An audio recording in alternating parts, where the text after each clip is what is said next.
What's up, family? It's your man Mark Black.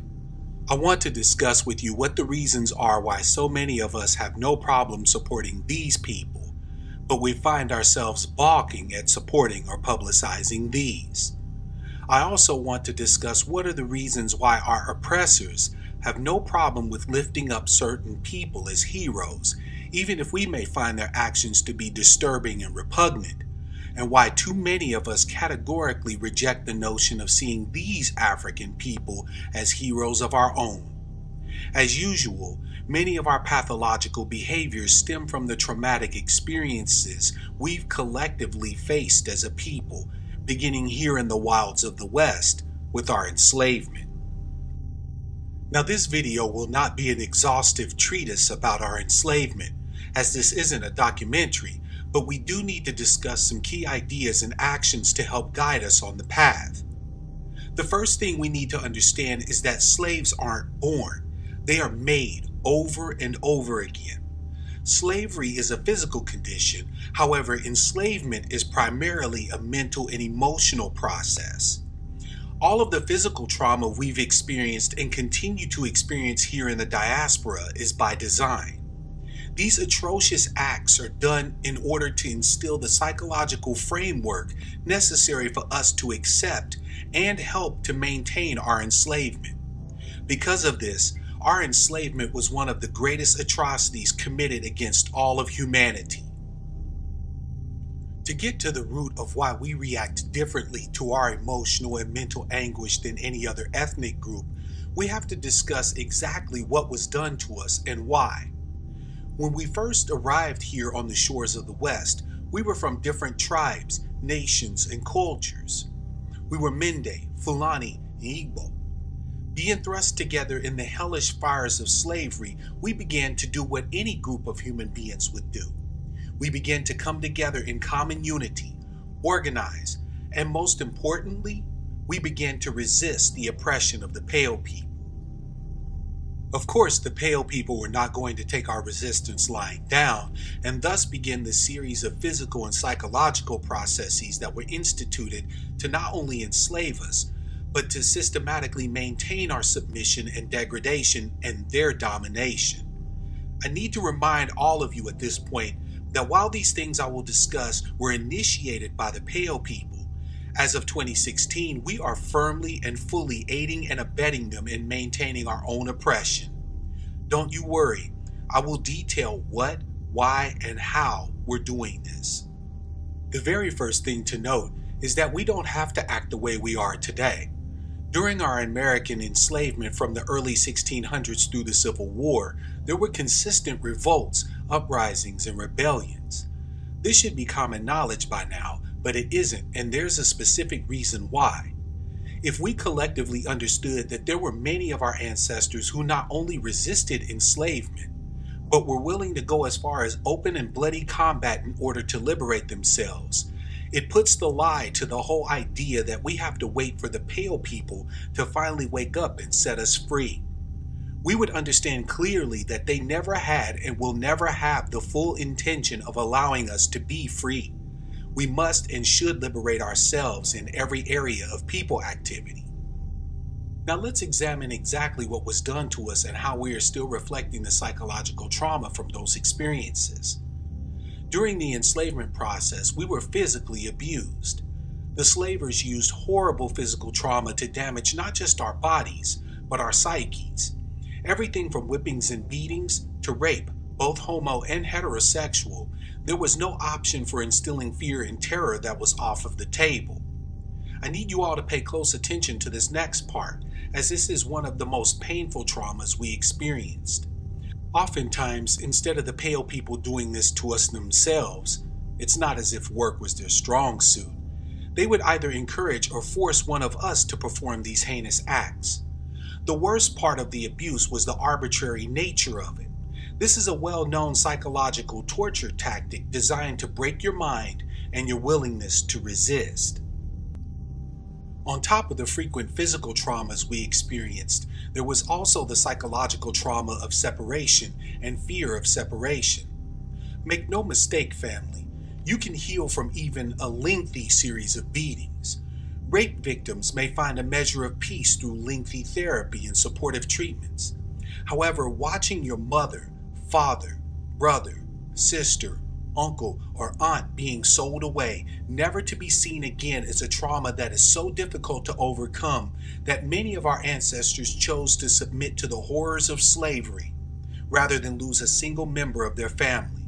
Of course, being that such a method wouldn't be effective in traumatizing you if it was never used, even with your utter compliance and submission, it still happened. Now that we've taken a very brief glance at some of the horrors experienced by those who came before us, it becomes imperative to see just where we still carry forward the wounds that never healed, and just how we deal with this pain today. Before we continue, I need to introduce us to a term that encompasses the psychological processes that drive us to act, think, and see ourselves in the world as only a deeply wounded and scarred people can. This term is defense mechanisms. Defense mechanisms are defined as automatic psychological processes that protect the individual against anxiety and from the awareness of internal or external dangers or stressors. There are many different ways for us to react in mental defense when experiencing a painful or uncomfortable reality. Some of these psychological defenses are perfectly good. Courage is a healthy reaction when confronting a danger. Being emotionally self-sufficient is necessary to prevent seeking validation from others who may not be worth looking to for validation.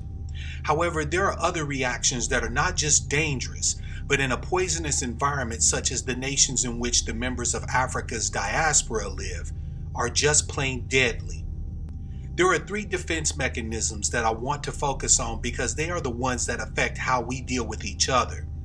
I simply don't have the time in this video to go into all of the various neurotic and pathological defenses we express.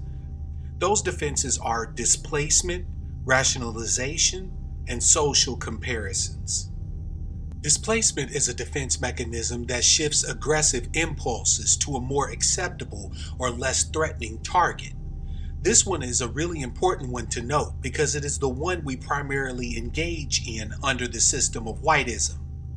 Remember my mention earlier of the traumas that were inflicted upon us by faces that look like us rather than by their pale dictators?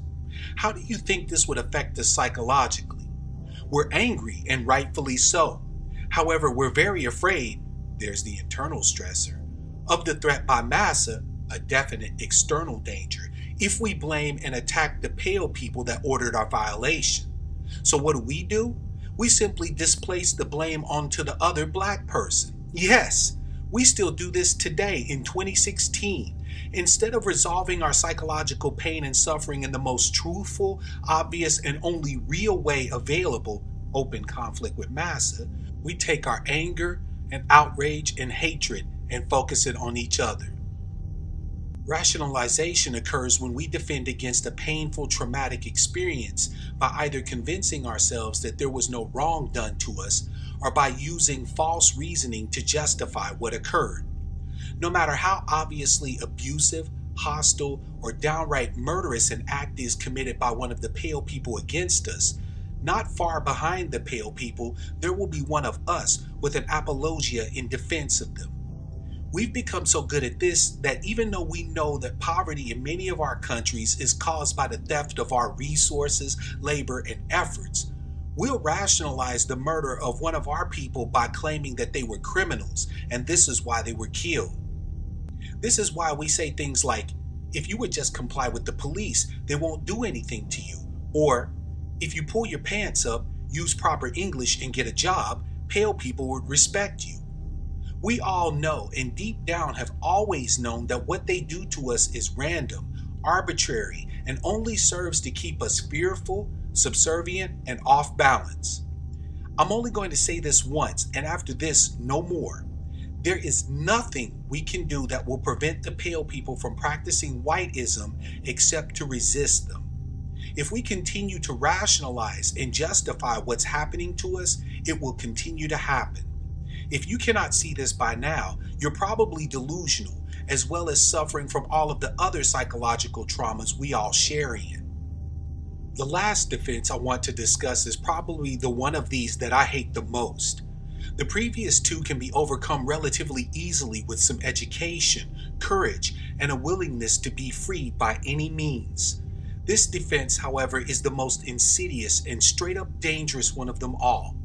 Making social comparisons is a psychological defense that we use to compare ourselves to other individuals or groups that are supposedly worse off than ourselves.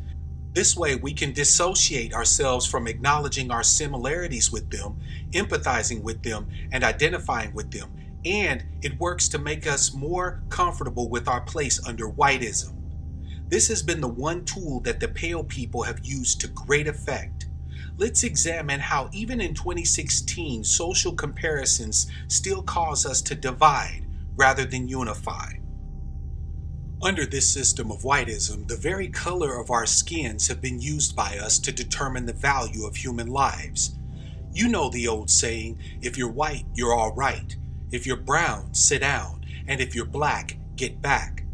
Colorism is a plague and a bane in the existence of Africans all across the diaspora.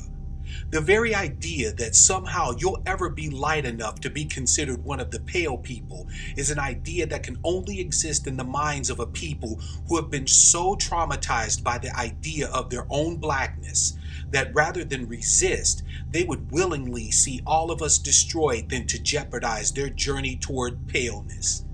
It gets worse than this, dear family.